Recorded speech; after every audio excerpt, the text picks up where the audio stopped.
Hey everyone, it's Joe, aka Klardonics. I'm currently the sole developer on Flightless Fables, and I wanted to make a video to go into a little bit more detail about the game, the mechanics, the systems, because the original trailer that I put out, it was more of like a sizzle reel, and you maybe didn't get to see some of these things in context, or maybe you have more questions about how the game works. So this is kind of an opportunity to talk all about that. As you can see from this scene, we're currently on the surface world outside the entrance of the first dungeon. Before you dive into a dungeon, you'll start on this overworld sort of scene. You can see our birds here have made a nice little cozy campsite outside the dungeon entrance so they can kind of prep and talk themselves up before they go into the dark depths below. And they've set up their tent here, and there's also an NPC we can talk to, this frog. And the NPCs, you'll mostly encounter them on the surface world, and they just give you an opportunity to learn what's happening in the wider world, since you don't really get to see that so much. Most of your gameplay takes place in the dungeon, but you don't really know what's happening, outside the dungeon. What does the world look like? Who are the interesting characters that live in the world? So that's what the NPCs, the role they sort of serve. This particular NPC, he's on official business of the king, talking a little bit about how some underworld creatures are getting kind of cocky and exiting the dungeon and maybe terrorizing some of the inhabitants of the kingdom. So he's kind of on a mission to investigate, report back to the king what's happening. We can also go inside our little bird tent here, and if I go in, you'll notice that the interior of the tent is a bit bigger than what the exterior maybe suggests, so maybe there's a little bit of magic associated with the tent. On the right side, we have this big tome, which will act as a bestiary and also a way to record dialogue and story interactions that you come across in the game. That way you don't have to memorize anything, and you can kind of refer back to it and see how different dialogue moments connect with other ones, and you can start piecing together the larger story. On the left side is a chest. My idea for this chest is that when you beat a dungeon and you're back on the surface world, you'll have an opportunity to take items from your inventory and put them in this chest for future runs. So you won't necessarily get to take it on that current dungeon, but you can leave it for yourself for future runs if you're like, this is kind of like a duplicate item, I can put it in here and maybe it'll be useful if I die in the dungeon and I need to loop again. So let's exit the tent, and before we dive in, it's probably a good time to talk about all this UI that you see on this screen. On the top left, obviously you have the bird's health with that heart shape. Right underneath it is mana, and mana right now in the game is kind of exclusively tied to magic wands. They use mana. Right now, Pebble, our bird that we're playing as, he doesn't have a wand on him. So, but maybe we'll find one in the dungeon, or I can show it off in a bit. Now on the bottom left, you'll see the item we currently have equipped. It's this sword, and if I press Y like it says, we'll start swinging the sword, and we can swing it in different directions. If we press X underneath the sword, you can see there is our inventory, and it'll open up our inventory. It gives us some information about the sword that we currently have equipped. I also gave Pebble a little grimoire, which currently has one spell associated with it. And then on the right side, we have just a couple more UI elements. The very bottom right in gold is our money.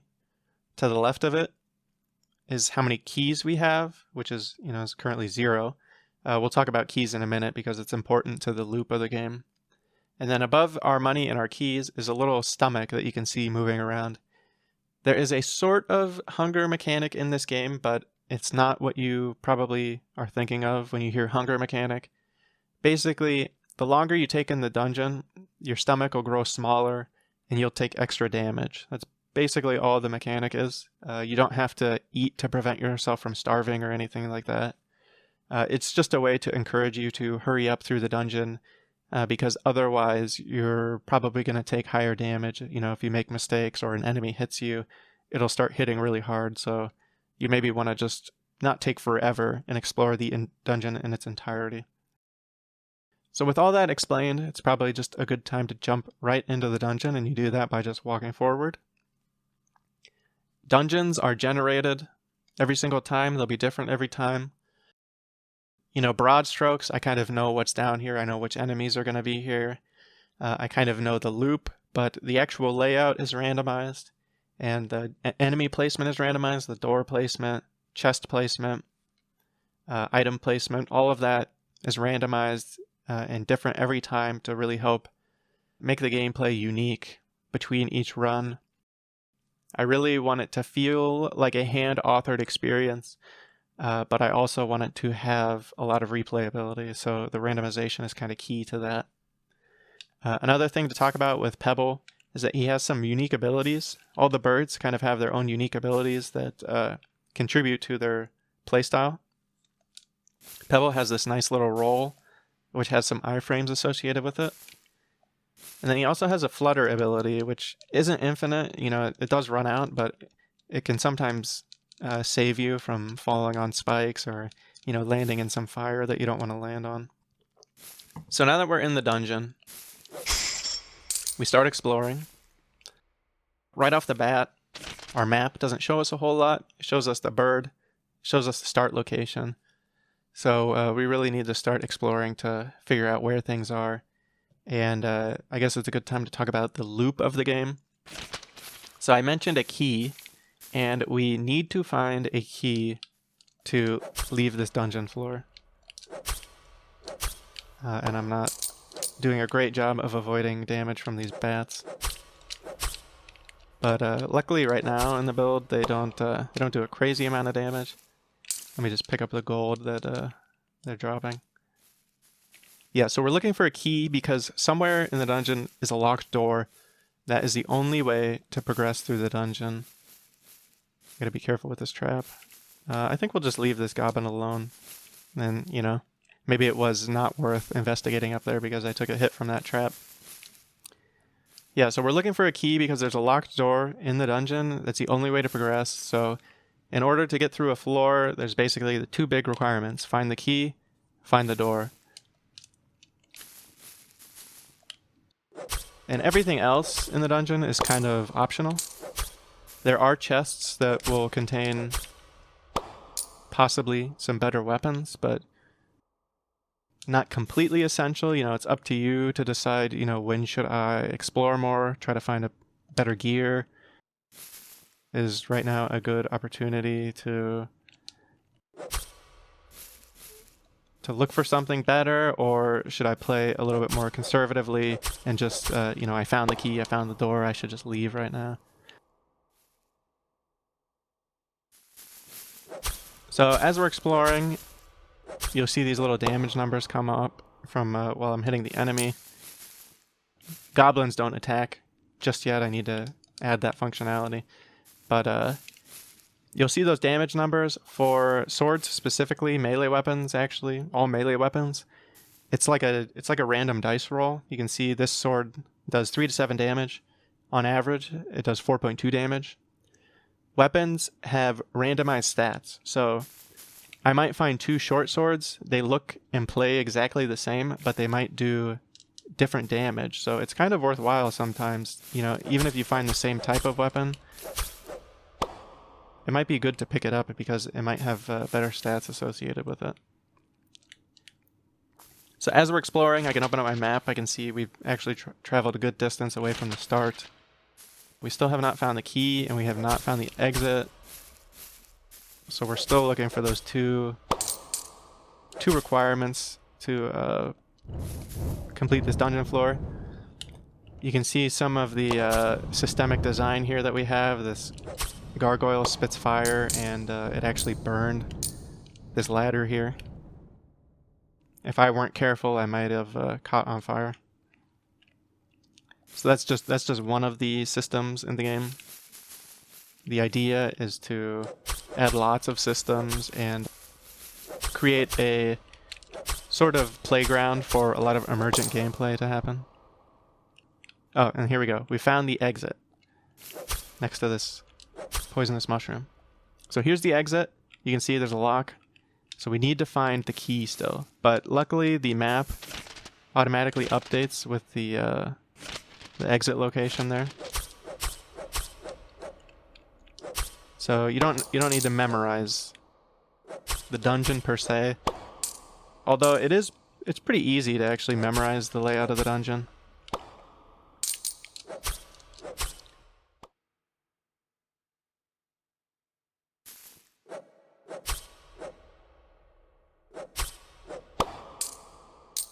So you can see we found it's actually a really dense little spot of items here. The key is bouncing up and down. Let me see if I can like grab this.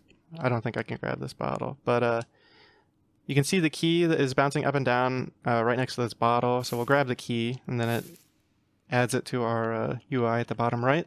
You can also grab this potion, which is unidentified. It's one of the rogue-inspired mechanics in the game, is that potions, the colors are randomized every time. You don't know what a potion's going to do until you throw it on an enemy or you drink it.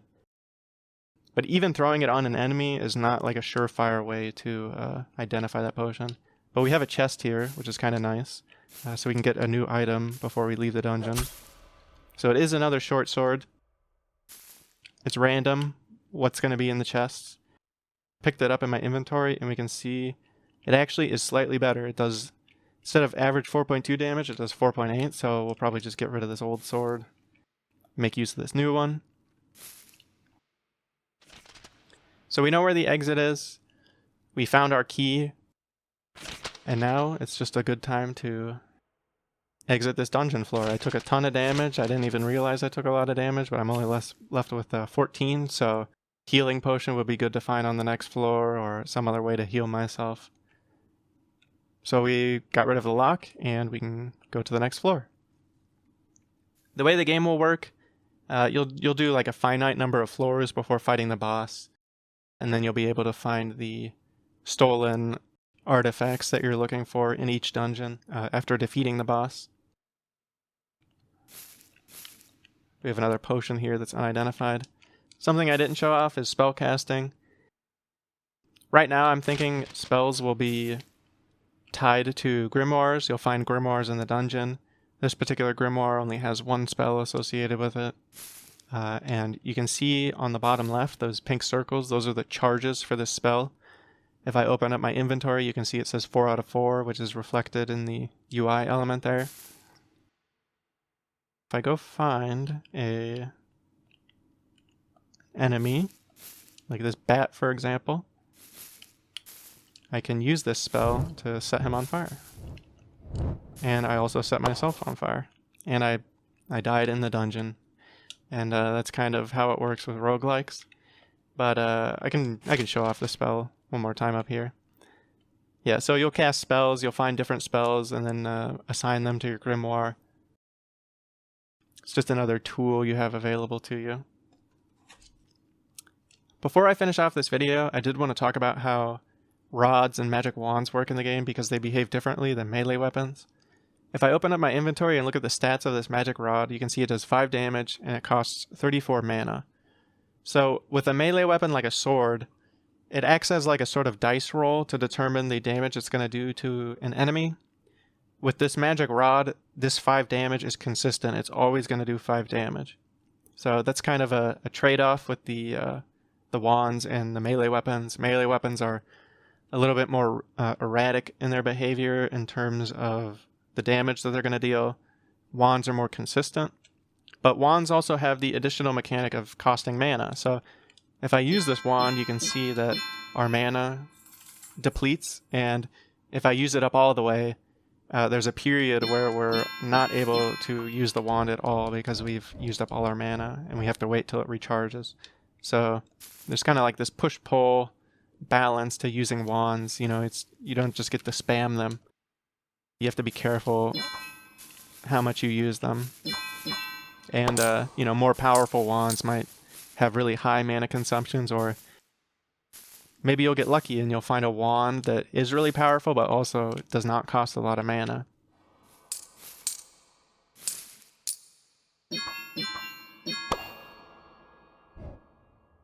You can also see that wands are really good for ranged combat.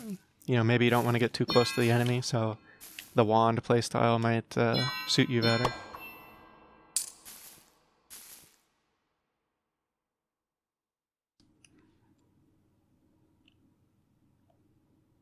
So this is a little precarious situation. In a situation like this, you know, I have this potion that's unidentified. You know, maybe it would be good to like climb up a little higher and we just drop this and hope that it's something that hurts the slime, and it was actually a healing potion. That's kind of some of the risks you have to take in Flightless Fables. You don't necessarily know what items are going to do, and you have to take risks. And I also found myself in a bad situation here with the slime.